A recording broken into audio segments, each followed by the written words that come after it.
I fished the entire Open Series last year for that tournament on Oneida. I knew that place very well, and I wanted to have a shot at making the Classic, and I really, truly believed I could go out to that lake and win that tournament. So anything less than first there, I would have been kind of mad about. And I've had a lot of success there fishing BFLs. I've won two of them in the last couple of years. I got a couple of seconds and thirds there. It's just something with that lake that gels with me, and I'm able to go out there and catch those smallmouth, and it's just been a really special place.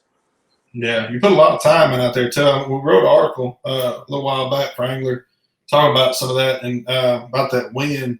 Talk about the importance of good graphs and that seat time trying to learn a lake like that. Absolutely. I've spent so much time idling and looking at my HDS 12s out there.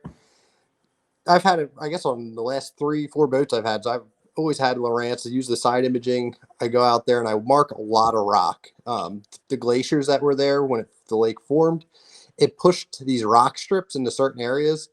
And if I mark each end of it, I can set up and make the right cast, and I can keep my bait on those rock strips the entire time. And what that does is it keeps your bait where the crayfish are, where those gobies are, where the smallies will be feeding. So you're not wasting any of your cast throwing it in the sand and getting on the areas that the smallmouth really aren't keying on. It's just, you have to have those Lowrance units. You got to put a lot of time in, and it pays off if you put the work in with it.